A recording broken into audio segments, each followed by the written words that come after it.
Hi guys, it's Rashonda for the last time, and gotta start off and say congratulations to everyone because we've made it to the final oral presentation. And so here is mine. Okay, since we're on the final, it'll be kind of a summary of everything that I've done throughout the semester. So for the overview, we'll go over the problem statement. I'll give you guys some background, of course, as usual, over what my problem was, why I chose it, what was going on, the project scope, kind of what I would be focusing on throughout the project, my goals, what I wanted to achieve, and then my categories of measurement, my analysis, my ideas for improvement, and my final thoughts. And so, like I said before, this will kind of be an overview of everything that's going on and kind of just mush it all together. The issue that I wanted to tackle with this project would be my bad reading habits. I've made it all the way to grad school, but it's not necessarily a good thing to have bad reading habits. So when presented with the issue, with the project of possibly fixing a problem that I had, I thought my reading habits would be the perfect thing to fix. In the past, I could go days without reading. Some days I wouldn't even think about it. And then next thing you know, here comes a test and I'm cramming. I've also noticed that when I'm cramming, I wasn't covering much material, but I was spending a lot of time cramming, 3, 4, and 5 hours, and maybe getting 3 or 4 chapters. That is not a lot in that amount of time. And I noticed that it was because I was rereading a lot of paragraphs, and I chunked this to just not having those good reading skills, not being able to constantly retain the information that I was reading, so I would have to go back and do it over and over again. So once again, when presented with the project of actually fixing a problem, I thought my bad reading habits would be the perfect thing to try to fix. The scope of my project would be centered around the reading for my courses. Currently, I'm taking 2 classes. I have the statistical quality control class, and then I'm also taking an economics class. The economics class has quite a bit of reading, so that should kind of help me out with my project. I plan to have a regular reading schedule by the end of this project. I want to be reading about 30 more minutes a day than what I'm currently reading. Currently, it's almost at zero due to the fact that I can skip so many days without reading. And then I cram at the end, which would, I guess, kind of elevate the time a little bit, but I would like to be reading about 30 minutes a day. I plan to eliminate that cramming before test. It's always not a good thing. Like I said, I've made it all the way to grad school, so my grades have actually been pretty well. I've always been pretty advanced, but I would rather not be cramming due to the fact that I'm doing grad school online. I have other obligations. I work. I take care of my needs. There's just lots of different distractions. It's not the college setting that I'm used to. So I would rather not be cramming before work. I would also like my grades in the 2 courses that I'm taking to reflect my new reading schedule. I feel like this, I noticed in even elementary, high school, college, that a lot of my B's could have actually been A's had I had a regular reading schedule and good study habits. So doing this project, I'm hoping that my grades will reflect my new reading habits. My goals for the project was to actually go through each phase, the define, measure, analyze, improve, and control phase, and actually work through each phase and kind of break it down and kind of conquer what I needed to. So during the define phase, my goal was to identify my problem. They always say you can't fix a problem if you don't identify that you had one. So that's exactly what I wanted to do with that. During the measure phase, I wanted to measure my current reading habits, which are now my past reading habits, for 4 weeks. This would give me some good solid data to be able to analyze and kind of figure out what was going on. And so after that 4 weeks, I wanted to analyze and improve. I wanted to see what were my exact reasons as to why I was not reading. What was I doing that was just so much more important than studying? I wanted to see where I could improve, and I wanted to do this for 4 weeks. I wanted to see, okay, what are some things that I'm doing that just has to be done every day? What are some things that I'm doing that doesn't have to be done? Where can I kind of give and take, and what could I do? And that's when I came up with my improvement ideas And what I wanted to do was implement that for about another 4 weeks so I can have some solid data. And they say if you do something for about 3 weeks, it becomes a habit. So with that 4 weeks, hey, I wanted to be in the flow of doing what I needed to do. And then the control phase, I wanted to implement my improvements and keep them going. Of course, I would see that there would need to be a little bit of tweaking here and there, but kind of keep everything under control and do what I needed to do so that I now have new study habits and new reading habits so that I will be successful throughout grad school. So let's begin with the define phase. We've kind of already defined my problem, which was I don't read enough. But what I've noticed is that even when I do try to read, I could not read for long periods of time. So I would get very distracted. Um, I would always come up with excuses as to why I couldn't read. Oh, I need to clean the house, or oh, let me run these few errands, or I would even do other homework. Math was always an easy thing for me because it kind of kept me moving and kept me thinking. But reading was just something that I really, really couldn't grasp. And so I knew that I had a problem. And like I said, I made it all the way to grad school, but it's not something that you kind of want to keep doing as because I'm also noticing in grad school and in the work field that you never stop studying. You never stop learning. You always have to be current in your career field as to whatever you're doing. As opposed to me, I work in quality, so I always have to be current on the different laws and the different things that we have to do and different test methods and current on instrumentation and things like that. So reading is not something that I'll be able to get away from. So I wanted to kind of check that, and I know I have an issue with that. So then we moved on to the measure phase. During the measure phase, what I did was I kept everything regular, but I just kind of jotted down reasonings for not doing things, or I jotted down the amount of time that I spent reading. However, if I spent 2 minutes down, I wrote that. If I did not read that day, I wrote that down, and I wrote down the reason I didn't read.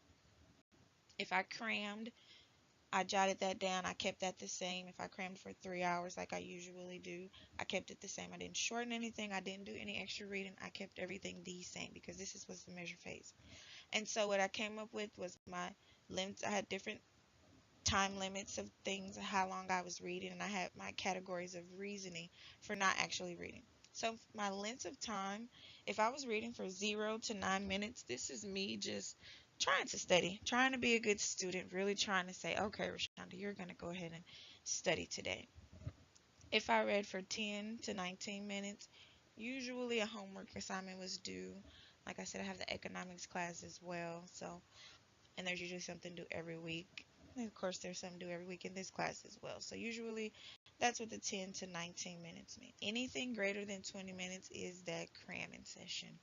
If we have a midterm due, or if I have a test in the economics class due, or if I have a big homework assignment, a post due, the ones that are usually due on Saturdays, or just a paper or anything. And so that was where that greater than 20 minutes came in at. My categories of reasoning for not reading was I have a niece and she does live with me.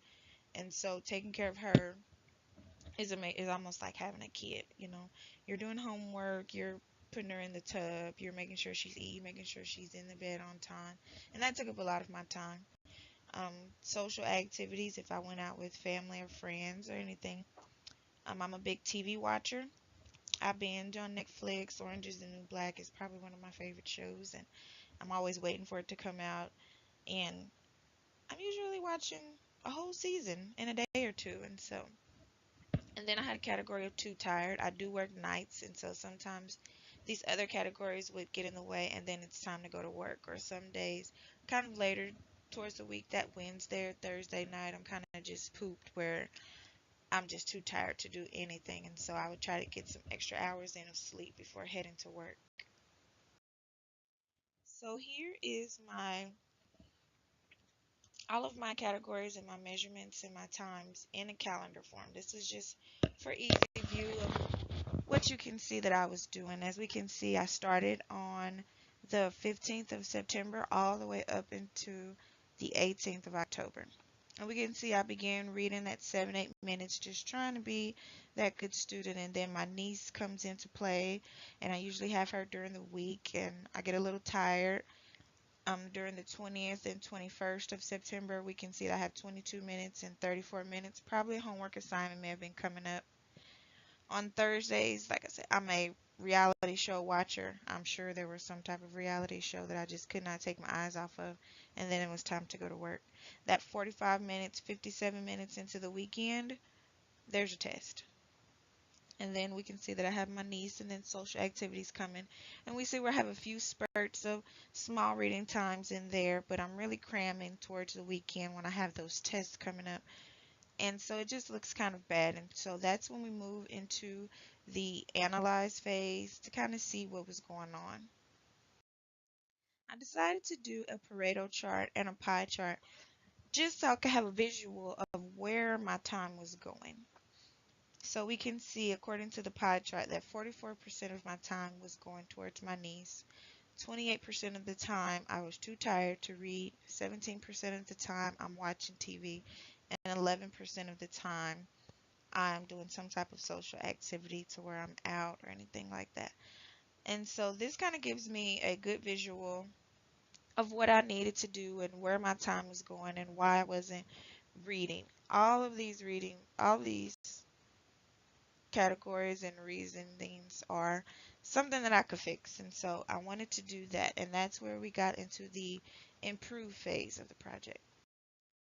So on the improve phase, my niece was something that I could not cut back on. I mean, she's a kid, she's only 6, so I have to help her with homework. I have to cook her dinner. I have to make sure she gets in the tub. I have to make sure she's in bed on time.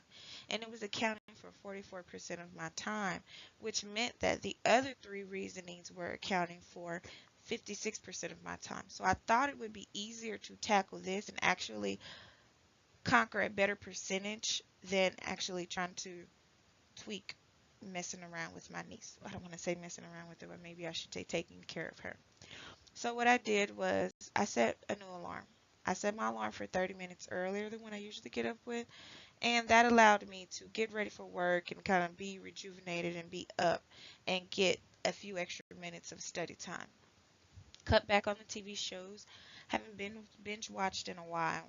I kind of divided everything up, maybe an episode or two, and then I'll try to read something, and then maybe an episode or two the next day, or I'll cut days out. And I definitely cut back on social activities. If I did not go to social activities at all, what I would do is I would go for a while and then I might leave early or I would go later just to kind of anywhere I could squeeze in some extra reading time, I did it. Here we have data that I have for my measurements of reading after my improvement ideas were actually implemented. I started right after the measurement phase, so right on the 19th all the way up until November 16th to give that good 4 weeks of solid data. I didn't want to go into Thanksgiving break because I actually really wanted to break. And so we can see that implementing these ideas had an immediate effect. And I believe that immediate effect was due to the fact that I was so determined to actually get these ideas implemented and not really kind of slack. I've tried different things to kind of improve my reading habits before and nothing's ever really worked. So this time I was really determined to make sure that I do that. And we can see that my average reading time goes up very well. I'm reading a good 15 minutes a day all the way. Some days I'm reading 20 minutes. Some days I'm going a little lower with 13 minutes, but even towards the end on the 16th, we can see that I have 30 minutes of reading time.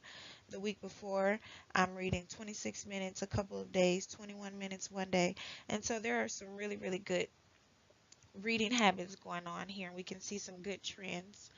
And what I believe that I think it was a good idea to tackle that 56% of things that were kind of hindering me from reading to actual instead of trying to conquer my niece or instead of trying to conquer the whole 100%. And so I believe this had a greater effect on it. My grades are reflective of this. I'm doing pretty good in this class. I'm doing good in my economics class as well. And so it kind of helps me better understand things and kind of retain that information. It's not all that cramming in the night before and actually trying to remember exactly what was in a textbook, but understanding concepts and retaining information that's learned through reading. And so I believe this has been a good thing. And so we can see here that, like I said before, my reading times are going up and the implementing those ideas were probably a good idea. My final thoughts for the DMA IC project. It definitely improved my reading. Like I stated before, there's no more cramming for tests. I'm reading every day. My grades are very reflective of my reading every day, and it's even kind of reflective if I skip days sometimes. Like I said, it's not perfect. There are still some tweaking going on. But as far as being able to actually define, measure, analyze, and improve and control, this particular project was very good.